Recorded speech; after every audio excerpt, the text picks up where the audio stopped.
I'm Hanala, and I am green and sober.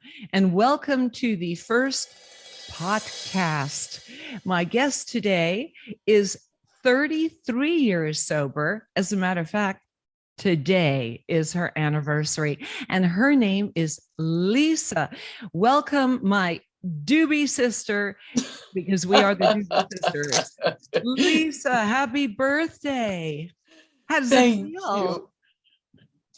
It feels a little different than it did yesterday. It usually just feels like another day, but today seems a little more, I don't know, better. I Just do feel a because little you're different. just because you're celebrating the day that you saved your life. Yeah. Yeah. It was August 2nd, 1988, when I was out of good ideas. And I had, my first time, I had been sent to meetings. I was in rehab. The seed was planted, but I still had to go out and do some more research. So after about a year and a half of that, I finally, at about 20 years old, decided that it had progressed to harder drugs. I mean, by then I was smoking cocaine. And this was back in the 80s BC before crack. So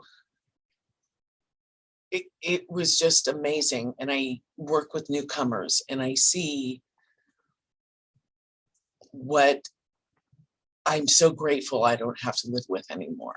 I still have drama in my life. I still have other addictions. I've got plenty of that, but I just don't have the desire to drink or abuse medications or go on the street.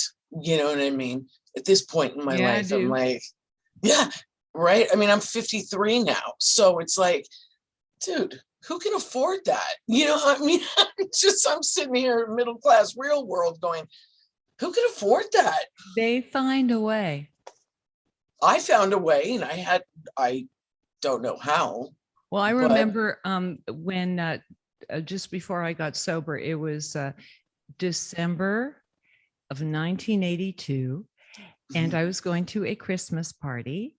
And I got ready for the party the way I always do, with a lot of cocaine and Quaaludes, and washing the Quaaludes down with booze. I was at the party, and it was the weirdest thing. There was no alcohol at this big gala, this Christmas event in Beverly Hills, without alcohol. But like a pig finds truffles, I found an unopened bottle of vodka with all this like coffee paraphernalia. So I opened it. The next thing I know, I was telling off this woman, because I went into a blackout, standing behind me, that she wasn't on this TV show that she claimed to be on, because I watched that show and I was an actress, so I knew. And then I went back into my drunken blackout. Then I woke up again. I was in the Christmas tree. I had knocked it over. I figured it was me who knocked it over because I was the only one in the tree. And I was like really apologetic. It was at the point where I didn't understand the value of underwear. So I'm like kind of smoothing down my dress, hoping no one noticed, trying to put back my little plastic baby Jesus that was broken in the fall, trying to be nonchalant. I think the music stopped. Everyone looked at me, right? So went back into the blackout. So the next day I called to make amends, to apologize to this woman for killing her tree. He said, "Are you aware that that was an AA Christmas party and you were the only person drinking?" And I was like, "Not aware of anything really." And she said, "Would you like to come to a meeting?" And I'm like, "Oh, what do you get, a toaster oven?" No, I didn't really say that. But I'm like, "No, I'm going to control my drinking. You're going to see, I'm going to have one drink with dinner. It'll be this big, but I will have it." And then, of course, trying to control my drinking drove me to a suicide prevention would hang up on me there. Like, "Are you trying to kill yourself?" I'm like, tonight or slowly by drinking myself to death. And they, they got it. And so that was my only friend. So that's what drove me there. I had nothing else. I thought I'd go to one meeting and I don't know, go home and die, but somehow it stuck and I got 38 and a half years here. Yeah, girl. But then I got to say, at 25 years of sobriety, after struggling with PTSD big time, my anxiety just overwhelmed me to the point where I didn't sleep, insomnia big time, agoraphobia, just a lot of phobias, and they ruled. And I went to therapy, a lot of therapy, and I worked the steps. I worked with others. Nothing. It didn't subside. The noise in my mind. It was just like this constant like that I couldn't control, no matter what I did. Meditation and yoga and all that stuff. Nothing helped. And aerobic activity. And then at 25 years of sobriety, a doctor suggested that I try THC. And I was like, no, thinking the AA way, I was thinking like, no, I switching cabins on the Titanic, man, that's just another drug. But then I started thinking about in the past, whenever like I was a teenager, and if I just had weed and nothing else, no alcohol, no, cocaine, no opioids. It was relaxing. I could just like feel things better, taste things better, see things better. And so that's when I gave it a shot and it changed my sobriety. I'm considering myself green and sober and loving it. So for you, Lisa, how is alcohol different from cannabis? I hit my bottom on alcohol and cocaine back in 88 and back in the stoner ages. And alcohol, at that time in my life, I was using everything recreationally, and pot was still illegal. So it was kind of, I figured, well, when I get sober, I guess I can't smoke pot. At that time, it was not legalized. Okay, so I started using cannabis at 25 years of sobriety, and this was my experience. I was able to sleep. I was able to get out the front door. I was able to enjoy my life way more. And so I'm wondering for you, what was your experience as a sober woman and your fears maybe in trying cannabis for the first time? I had 26 years sober at the time. I had become fully disabled. I'm type 1 diabetic, brittle. I have an insulin pump. I have all this stuff. And long-term complications just put me out of work. Too much PTSD along the way, too many mean bosses, all this stuff, my body just shut down.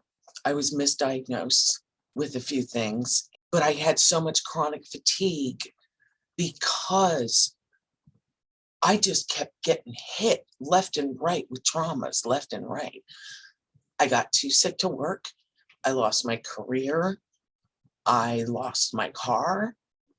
I lost my apartment, and I lost custody of my son because I was too sick to take care of him. I ended up moving into my mom's, my parents' house, my stepdad, and I just sat here, displaced, and I put out a call for help on Facebook and to a bunch of my people from my home group, and everybody showed. You know what I mean? I was having a yard sale. I was getting rid of everything. I thought about that, and the 2 years before, when I realized I was too ill to work. I'm a workaholic. You don't tell a fucking workaholic that you're too sick to work. And so, but I was too sick to function in life. I had to give up my service commitments at my home group, and it killed me. It killed me. The part when I really knew that this cannabis thing was going to be a big deal is when I walked into a meeting. I was a little late, so I got my coffee and I was listening to somebody share. I was just standing in the doorway because I didn't want to like interrupt while she's sharing, and sipping my coffee, and I heard this woman, yelling about, oh, and and there are weed shops on every corner. What the hell is this going about? And I'm standing there and I'm with my coffee. And I said, I don't belong in my home group anymore. For the first time in 26 years of sobriety, I didn't feel part of anymore. And it was hard. It sucked. And I just knew things were going to have to be different now. And I'm so grateful for my friends in the program who shared their experience with me. They're the ones who told me to do this. It was all everybody in the program, my dear, dear friends in the program, because they just wanted me back. They didn't care how I came back. They just wanted me back. And that's the way the program is supposed to work. We are supposed to pull for each other. As far as I know, it's about staying off of what hurt us, whatever it takes, if it's helpful in the long run, if it really benefits us, our bodies and our minds, then the people who are against us using it can't really be for us. So your friends were real friends who came and rescued you and said, no, dude, you got to be doing cannabis for this. You got to heal. My one friend said, if you don't start doing it, I'm going to bring a bong over there and make you smoke it. She was so pissed off, being so afraid. But I was cheating on my God, is how I felt. Because when I first came into AA, I didn't hear the book. I didn't go to a book study. I went to fun, late night, candlelight meetings where we're all, fucking around and laughing and drinking coffee and smoking cigarettes. And then, but when the lights went down, the sharing got very real. And so that's what I learned AA is people getting real with each other. And there are like steps that this time I thought I'd pay attention to. The first time I didn't really pay attention to. So they had something. The sponsor, a man who ended up being my sponsor, he was like the token old timer at our group. And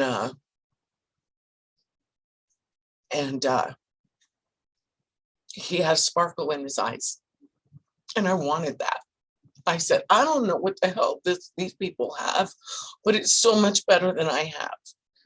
Sitting there smoking coke in my bathroom, locked, with the door locked, with the bedroom door locked, with everything locked and the lights off. You know what I mean? I thought about when at the end of my sobriety that my parents who are Holocaust survivors, I thought, wow, I created my own Holocaust, between the men and the drugs and the drinking.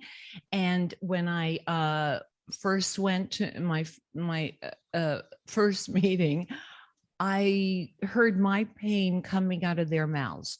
And these people knew exactly what I felt like. And they weren't using drugs and drinking anymore. And I wanted to know, how the hell did you do it? Because whatever you did, I will do that. You seem like upstanding people, and yet you you seem to not be lying because you're very specific about the shit you went through. Mm. And right. And that really I identified so much. And I realized I was an alcoholic, and I called my mother in Montreal. I said, Ma, I'm an alcoholic. And she said, there are no Jewish alcoholics. You must be something else. I'm like, you're something else. Anyway, so she learned, because I took her to a meeting in Beverly Hills, and when I was speaking, Nice. and I said, I know this is unorthodox, but if could the Jewish alcoholics in the room just raise your hand? And like, of course, 3/4 of the room raised their hand, and my mother looked around and said, okay, start the speech, So I mean, there's so many gifts of sobriety, but the problem with thinking that, oh wow, these people, they know everything because they're able to stay sober, is thinking they know everything. Mm. They don't. There's a lot they don't know about trauma. Certainly not my trauma. Certainly not my mental illnesses. And I got a few, and they're better now. And cannabis really helps. But on one hand, I owe these people my life. On the other hand, they said no cannabis. So I'm like, sick as your secrets is also what they said. So now I've got this secret. I'm going to meetings, and I have to spritz and, deep and park far away and walk through the air, decannabis myself, and and then go into a meeting and make sure, I don't burp anything up. If I've had it like a gummy, don't burp up the gummy. Oh, do we have a skunk in here? So finally I'm just like, okay, you know what? It's hard enough getting to meetings. Right. So like, I'm going to stop. And then of course we found meetings online for people who consider themselves sober and use cannabis. And we've been going to the meetings ever since. And that's how we met. Even though we both live in LA, we didn't Yeah. meet until Zoom and the pandemic. So thank you, universe, because you did bring some good to this green and sober alcoholic. That's right. That's right. Yeah. I mean, this whole thing changed my life. I mean, when I knew, my friend, let's just say this, and I can laugh about it now, but when it got really bad, my depression was so bad, and I had suicidal ideation, PTSD, all this shit, but I hadn't exhausted everything, every option. So I checked myself in on a 5150 for suicidal ideation. And I'm like, well, I haven't tried this yet. And it wasn't great. Oh, it wasn't fun. It's not AA where you look people in the eyes and make amends for shitty behavior. It's not like AA. No, they'll come after you. The people I came in contact, some of the people I came in contact with were very hostile, scared the shit out of me. And what I realized is one thing I got out of that is I realized that I am now powerless over my depression, and my life has become unmanageable. And that's what I got out of it. And the discharging psychiatrist said, because I came in with all my pills, all my controversial medications that I've been taking for years for my illnesses. And, but people were about it. And so I went in with all my medications. I said, fine, put me on something else. I don't care. Find something more sober, And, but I did tell him that I was smoking pot in recovery and it was fucking me up. And I said, I don't know what to do. And he says, well, it sounds to me like you're not the one with the problem, Lisa. Sounds like somebody else is having a problem with it, not you, if it's working for you. And I fell apart. because I was off the hook.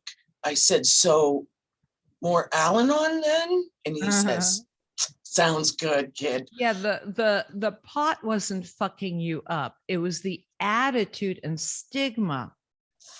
That's it. And I had to completely do like a 180 because I wasn't sober, but I wasn't drunk either. And cannabis is nothing like either one. All it did is enhance it lowered the walls of my ego. And now I can focus more on the step work itself. Because when I was too traumatized, steps didn't mean fuck all to me.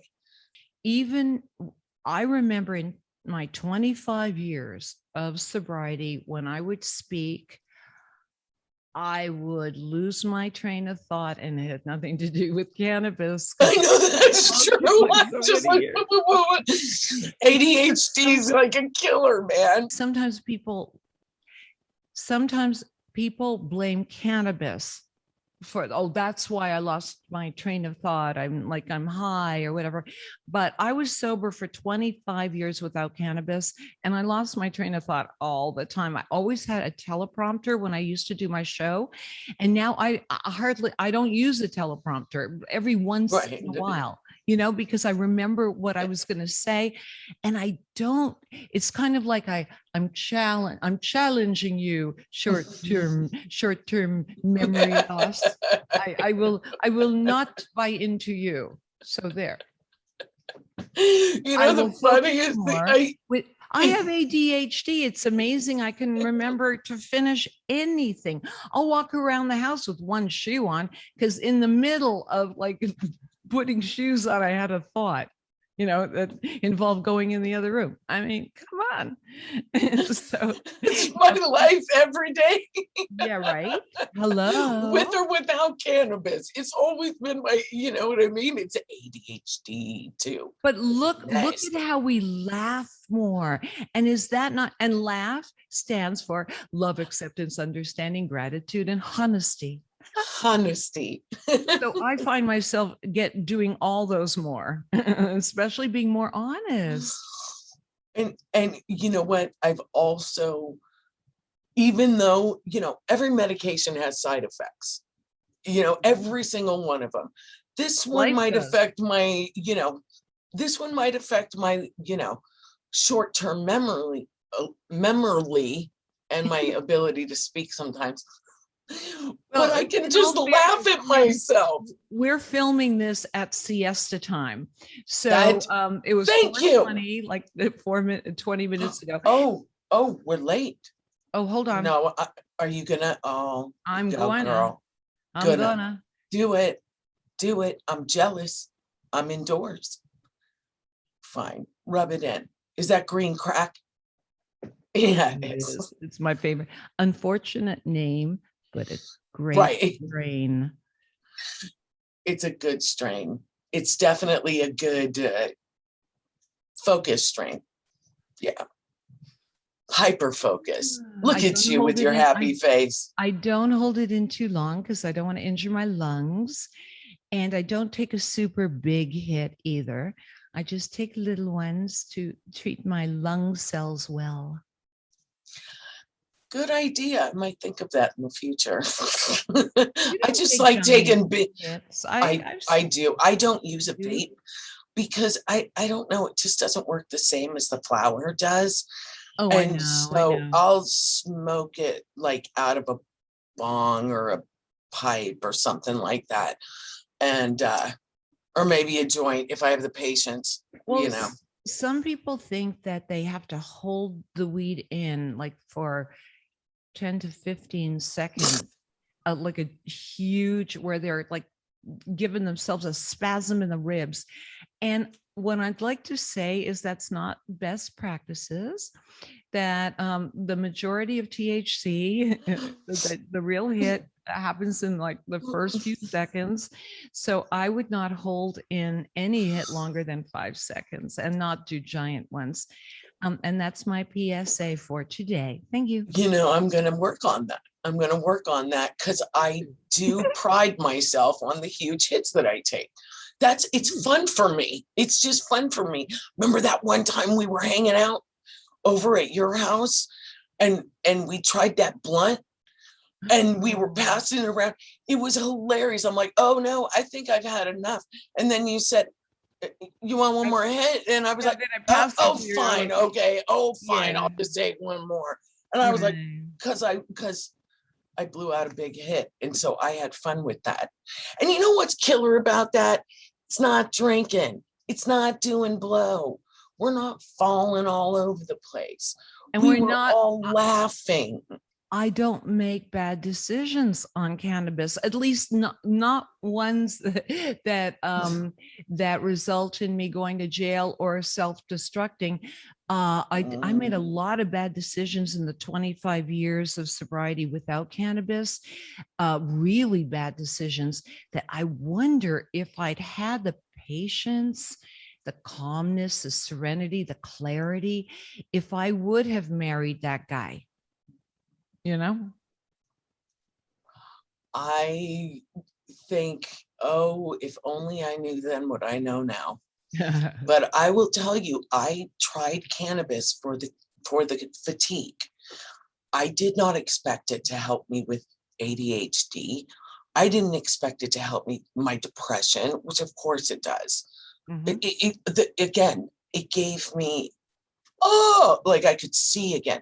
Plus therapy. I cannot say enough about going to therapy every week for the last couple of years and hearing it without the frothy emotional appeal.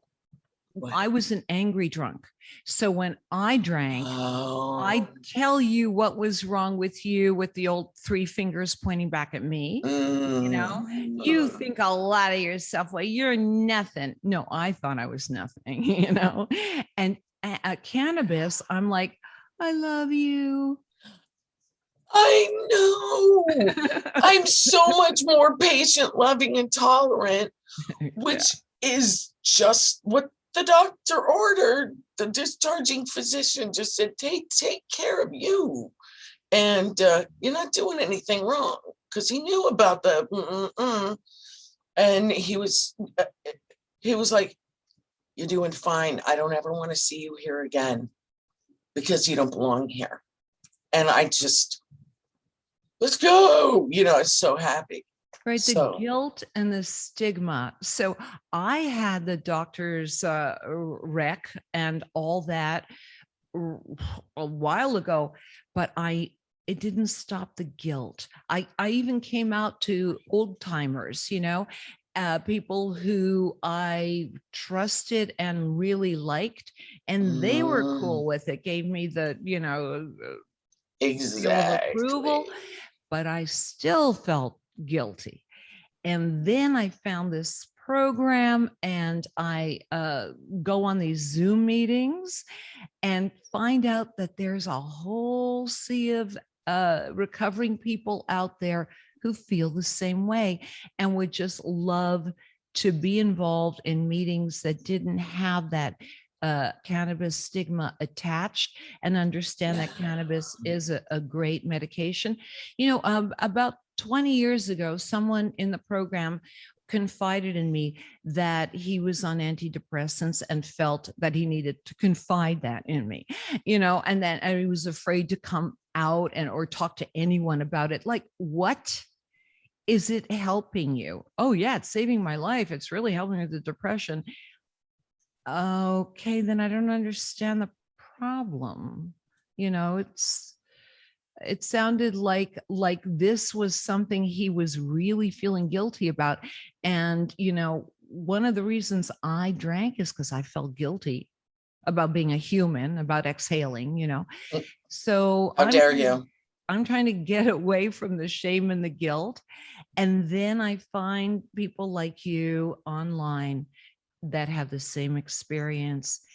And, you know, I don't think we're all fooling each other. I think we're sharing a really valid experience. Yeah. Yeah. And I am grateful for my old timer my elder statesmen, my fellow elder statesmen who believe in evolution and science. And, it's the funniest thing. It describes that there are many of us with grave emotional and mental disorders, but many of us do recover if we have the capacity to be honest. It's in the first paragraph, chapter 5. It's read at every meeting. I'm usually, late getting my coffee, trying to find my seat while they're doing the reading, spill my coffee, then have to clean up my coffee. And, at the bottom line, I didn't really think I was sick. I thought I just wasn't praying hard enough. And even working, you're not just, have you worked the steps hard enough? That's what I got. Hell, what step are you working? Have you seen my 12 and 12 highlighted dog-ear drawing notes on the side?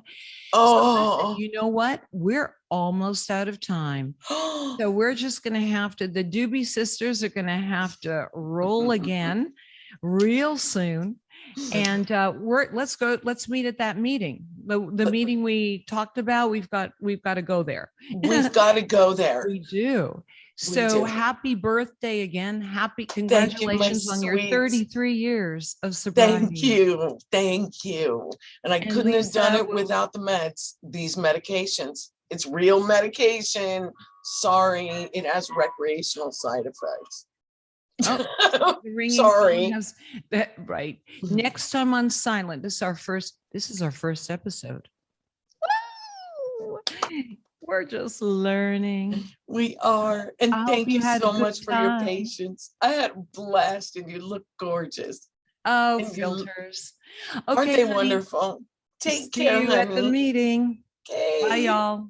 Bye, y'all. And if you want to know more about the meetings, message me, send me an email, hanala.com. And I hope to see you there.